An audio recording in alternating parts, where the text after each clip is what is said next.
There are wounds that wear no bandages, scars that still sing in silence, and names we buried just to breathe again.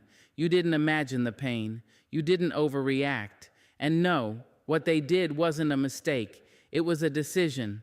So I want you to sit with me today, not as a victim, but as a soul who has learned the difference between love and manipulation, between apology and performance.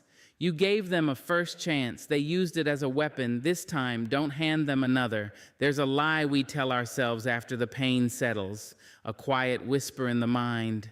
Maybe they didn't mean to. Maybe I misunderstood. Maybe I made it worse than it was. But deep down, where your intuition speaks louder than excuses, you know the truth. They didn't break you by mistake. They chose to wound you. They studied your heart like a map and walked straight toward the most tender part of it. They didn't stumble. They aimed. See, there is a type of person who smells goodness and sees it as an opportunity to conquer. They don't come for you with kindness. They come for you with calculation. They don't ask what you need. They ask what they can take. They don't love you because of who you are. They attach to you because of what you offer. A gentle heart, a forgiving spirit, a silence that they know will protect them even when they don't deserve it. And when the damage is done, they'll wear confusion like a disguise. I didn't mean it. I was going through something. You're being too sensitive. But don't let the performance rob you of your perception, because here's what they don't say out loud. They knew what words to use to make you crumble. They knew what part of your soul was still healing, and they struck there like a hunter. They knew that your history had made you slow to anger and quick to forgive, and they knew that if they twisted the knife just right, you'd still cover for them in the end. Let me be plain, they saw the light in you and they didn't know how to handle it. So instead of rising to meet you, they dragged you downward, not out of ignorance, but out of envy, not out of confusion, but out of control, not out of love, but out of their need to dominate the spaces they cannot understand. Don't call that an accident. Because if you do, you will spend your entire life excusing harm that came dressed in charm. You'll stay in cycles where your soul is starving and they're still sitting at your table. You'll keep teaching people that all it takes to be forgiven is a few tears and a temporary change. And you will never hold anyone accountable for their deliberate cruelty because you've labeled it as clumsy love. No more. We must stop confusing discomfort with love. Stop confusing pain with passion. Stop confusing someone needing us with someone valuing us. A person who values you does not destroy you. They do not make your spirit shrink. They do not silence your laughter or shadow your light. So when someone has shown you, through pattern, not moment, that they know how to hurt you and do it anyway, you have a right to stop defending them. You are allowed to say, that wasn't an accident, that was a decision, and I won't let it happen again. There is strength in naming what happened because unspoken pain festers, it turns inward. And before you know it, you're blaming yourself for the choices someone else made with full awareness. You're punishing your own heart for trusting, and you're turning your back on the truth just to make someone else's comfort easier. But here's what I know, the truth may ache, but it doesn't lie. And the moment you accept that they chose to wound you is the moment you stop looking for apologies they'll never mean. It's the moment you stop begging for closure they're not wise enough to give. It's the moment you start saving yourself instead of waiting for the people who broke you to carry you out. You deserve love that isn't afraid of honesty. You deserve protection, not performance. You deserve to be believed the first time you say, that hurt me. You are not too sensitive. You are not overreacting. You are not hard to love. You were simply targeted by someone who saw your softness and treated it as a weakness. But it's not. It never was. Your softness is your power. Your love is your rebellion. Your healing is your refusal to become like them. But the first step in healing is naming the wound. And today, let this be the day you stop calling it an accident. They knew what they were doing, and now So do you. Second chances are not just acts of kindness, they are investments of trust. They are seeds. And just like any seed, where you plant them matters more than how pure your intention is. You can plant the most precious seed in the wrong soil and it still won't grow. Not because the seed wasn't good, but because the ground was never meant to nourish it. You gave someone a second chance because you believed in redemption. You believed in growth. You believed in what could be. But what happens when the person you're giving that chance to doesn't believe in anything except repeating the very cycle that shattered you in the first place? Not every "I'm sorry" is sincere. Not every tear is honest. And not every attempt to return is rooted in love. Some people don't come back to make things right. They come back because they're hungry again. They remember the way your spirit bent to hold their weight. They remember how you smoothed over their lies with grace. They remember how you blamed yourself for the cracks in the connection. And they want that again, not because they cherish you, but because you are convenient. Because you are easy to manipulate. Because your love is generous enough to ignore what your mind already knows. But the truth is, you are not a landfill for repeated apologies. You are not a garden for weeds. You are not responsible for carrying broken people who refuse to lift their own pieces. Be careful.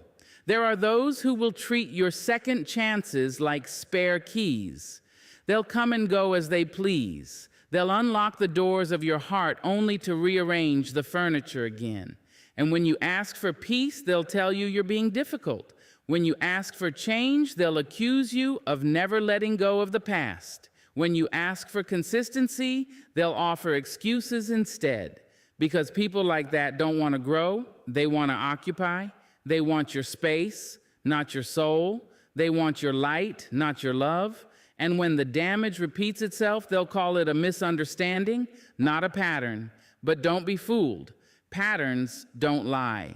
Behavior tells the truth long before words ever do. And if someone has shown you who they are over and over again, believe them.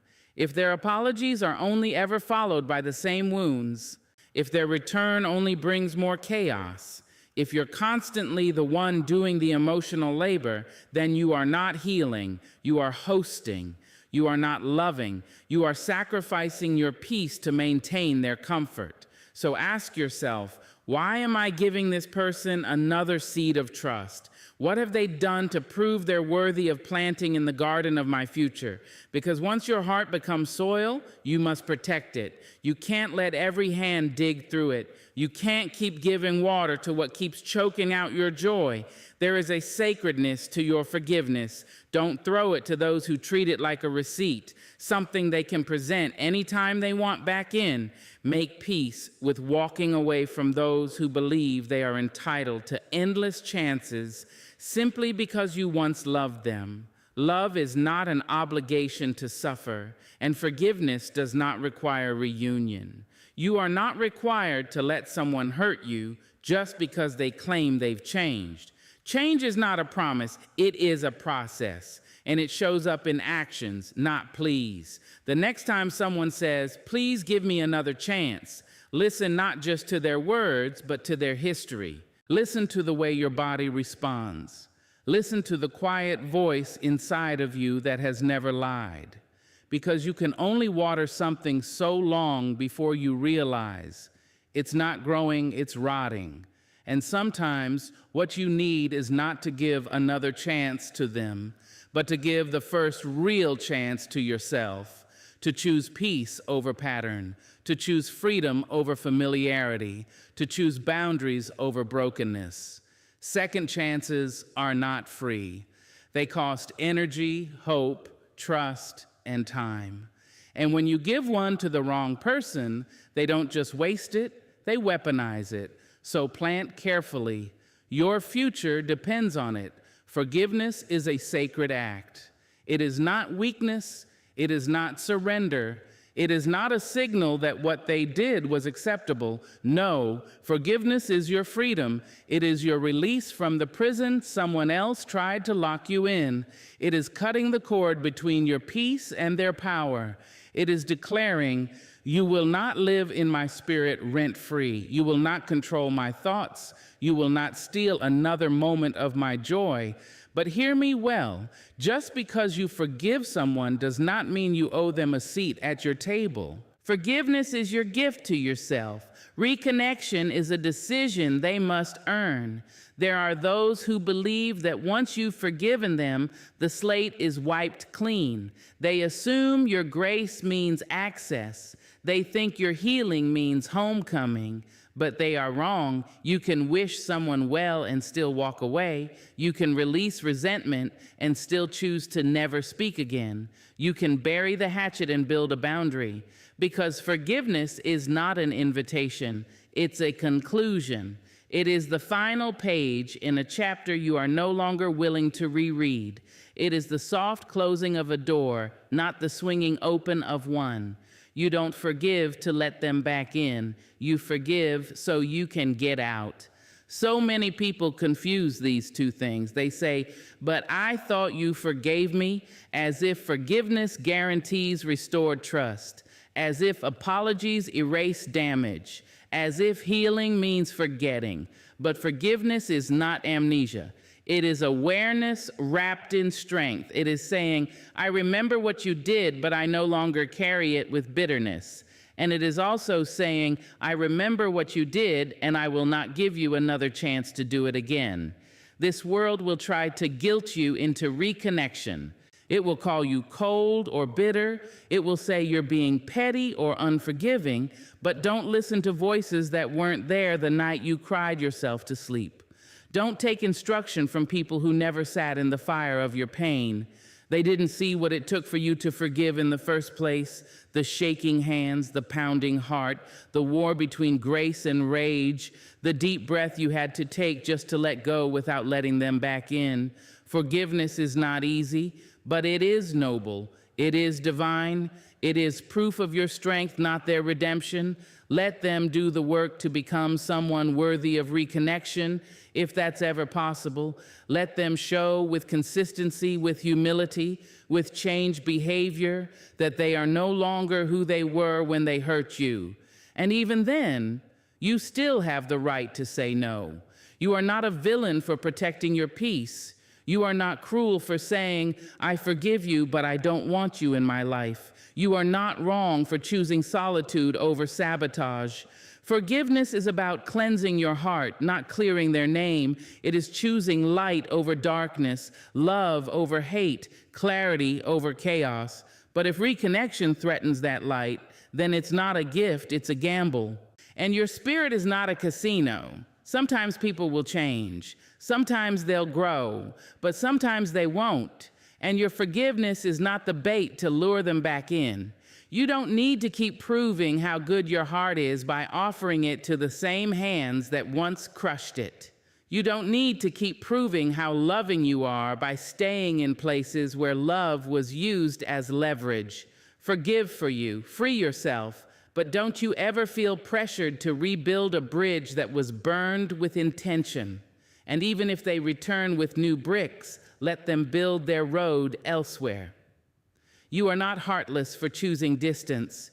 You are not unforgiving for choosing silence. You are not wrong for remembering what it took to survive their presence. You are wise. You are whole. You are finally free. And freedom, my dear, does not require you to re-enter the cage. Loyalty is beautiful when it is mutual. It is sacred when it is safe. It is powerful when it is rooted in respect. But when loyalty becomes one-sided, it is no longer love. It is a slow unraveling of your soul. So many of us were taught that being loyal meant being silent, that to walk away was betrayal, that to question someone's behavior meant we were disloyal, disobedient, ungrateful. And we swallowed that poison, smiling. We stood in places where we were breaking, but still called it home. We sat at tables that served us nothing but pain, but we kept showing up. We defended people who wouldn't lift a finger if we were bleeding in front of them. Why? Because we believed loyalty was a virtue. We believed that to stay was noble, that to sacrifice was strength. And we kept sacrificing our peace, our mind, our truth, just to keep that title of loyal. But I will tell you something today that may shake the ground beneath the version of you who keeps settling. Loyalty should never cost you your sanity. Not ever. If loving them requires you to betray yourself, it's not love. If standing by them means silencing your pain, that's not devotion. If you have to explain away their patterns, if you're constantly making excuses for their neglect, if your loyalty keeps you in emotional chaos, you are not being loyal. You are being used. There is a myth in this world that says loyalty is measured by how much suffering you can endure in someone's name. But the truth is, real loyalty doesn't ask for your suffering. It protects you from it. It holds space for your boundaries. It honors your capacity. It sees you as a person, not a possession. You are not meant to be someone's emotional sponge. You are not a mirror that only exists to reflect their worth while they ignore yours. You are not the keeper of their chaos. You are not a rehab for the damage they refuse to heal. You are a whole being, a sacred soul, and your loyalty is a gift, not a contract. Stop staying loyal to people who count on your silence. Stop sacrificing your well-being to keep someone else's dysfunction running smoothly. Stop showing up for those who only love you when it's convenient. The truth is, you can be loyal from a distance. You can wish them well and still walk away. You can honor the history and still choose not to repeat it. And yes, it may hurt. It may feel like abandonment at first. But ask yourself, what about the way they abandoned you? Even while standing next to you, the way they dismissed your voice, the way they overlooked your tears, the way they mistook your silence for permission and your forgiveness for forgetfulness. That was not loyalty. That was manipulation wrapped in memory. And you are allowed to let that go. You are allowed to outgrow the role of the strong one. You are allowed to stop showing up for those who never truly saw you. You are allowed to put yourself first without guilt. They may call you selfish. They may say you switched up. They may say you turned your back. Let them. Because what they are really upset about is no longer having access to the version of you who tolerated their mess without question. What they mourn is not your presence, but their control. Loyalty is not about being quiet when you're hurting. Loyalty is not about breaking your own heart to prove you care. Loyalty is not about being a prisoner in the name of commitment. The highest form of loyalty is to your peace, to your clarity, to your spirit. And when being loyal to someone else starts to make you disloyal to yourself, that is your cue to walk away with your head held high, not because you stopped loving them, but because you finally started loving you. So don't be ashamed if your peace requires distance. Don't feel guilty for choosing your sanity over shared suffering. Because when you are loyal to your own wholeness, you no longer settle for relationships that cost you your mind to maintain. There's a moment in every healing journey where you realize something soul-shaking. They don't have to come back for you to move forward. They don't have to say sorry. They don't have to change. They don't even have to acknowledge what they did. Your healing was never theirs to hold, and it never depended on their presence. We are taught far too often that closure requires conversation, that in order to move on, we need the people who broke us to sit across from us, look us in the eye, and say all the right things. But let me tell you something gentle and true. Closure is not a door they close.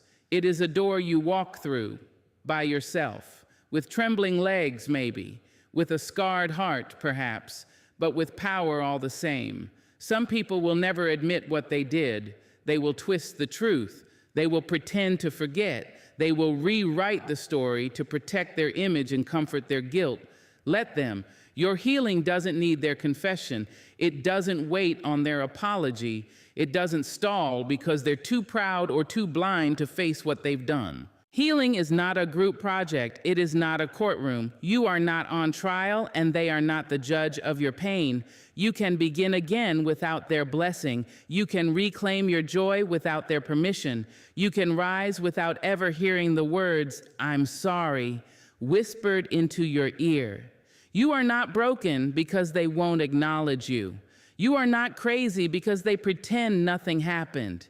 You are not bitter because you remember what they want you to forget. You are honest. You are awake. You are healing. They don't need to stand beside you for the wound to close. They don't have to walk with you for you to keep going. In fact, sometimes healing happens faster when they're nowhere near your life, because how can you truly begin again while still inviting the very storm that destroyed you to have a say in your weather? How can you rise if you keep begging the ones who broke your wings to help you fly? You have the right to choose peace over participation, to choose distance over discomfort, to choose silence over forced resolution. And sometimes the bravest thing you'll ever do is heal without them. To build joy in a space where they once planted pain, to create love in a heart they tried to empty, to dance again with feet they tried to chain. Your healing is yours. It belongs to your breath, your prayers, your tears. It belongs to your quiet moments, your sleepless nights, your sacred self-forgiveness. It belongs to the version of you who decided that freedom was more important than fairness, because sometimes the people who hurt you will never think it was wrong. And even if they do, they may never say it.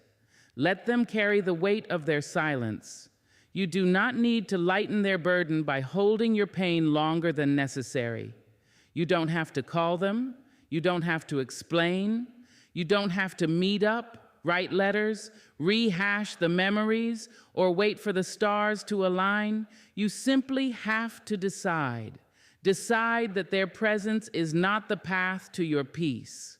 Decide that your recovery is not a performance they need to witness. Decide that your soul deserves to stretch without their shadow looming over it. They were part of the wound. They do not have to be part of the remedy. It is a lie that healing requires reconciliation. Healing requires truth. And if your truth is that you cannot heal in the same space that broke you, then honor that. No matter how many voices try to shame you into returning, you are allowed to move forward in silence. You are allowed to bloom with no one watching. You are allowed to forgive in your own time and on your own terms. And when people ask why you never reached out, why you never tried to make peace with the one who broke you, tell them this: my healing didn't need their hands, it only needed my heart. There comes a moment in your life where you stop asking if they'll ever come back. You stop checking for messages. You stop rehearsing what you would say if they reached out. You stop looking over your shoulder for people who never had your back in the first place. And in that moment, something sacred begins. Not loud, not explosive, not visible to the world at first. But deep inside you, something starts to shift. The door you kept cracking open just in case finally closes. And when it does, you don't just find peace. You find power. Because healing doesn't happen when the pain ends. It happens when you stop returning to it. Every time you reopen the door, you delay the rebuilding. You invite yesterday to come in and rearrange your future.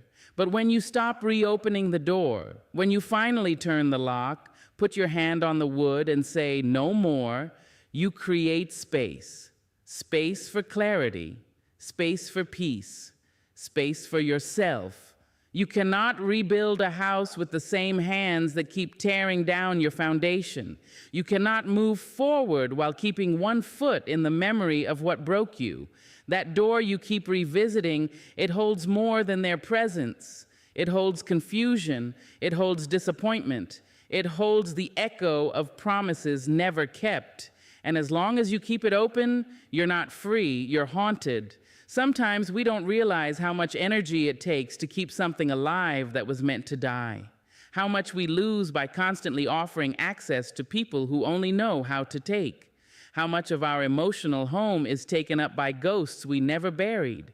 But hear me now. Your heart is not a waiting room. Your soul is not a storage unit for people who left you with mess and no apology. And your life is not a holding pattern for someone else's return. When you stop reopening the door, you start choosing yourself. You begin gathering the bricks of your dignity, one by one. You start sweeping the dust of old conversations out from your spirit. You pick up the pieces of who you used to be, and instead of offering them back to the one who broke you, you begin to build, not a prison, not a fortress, but a home where your voice matters, a home where your boundaries are walls of safety, not cages, a home where your laughter echoes again, not out of performance, but from peace. People will ask you why you've changed. They'll say you've become distant. They'll say you used to be so open, so loyal, so available, and you'll smile, not out of bitterness, but out of wisdom, because you'll know that what they're really saying is, you stopped letting me hurt you, and now I don't know how to exist without access to your softness. But that softness, it's not gone. It's been reclaimed, and now it belongs to you. You've spent enough time answering the knock of pain at your door, enough time letting apologies be passports, enough time confusing history with destiny. Now it's time to decorate the home of your soul with truth, to paint your boundaries in bold colors, to furnish your life with people who know how to stay and grow, not stay and drain. Because here's the quiet miracle.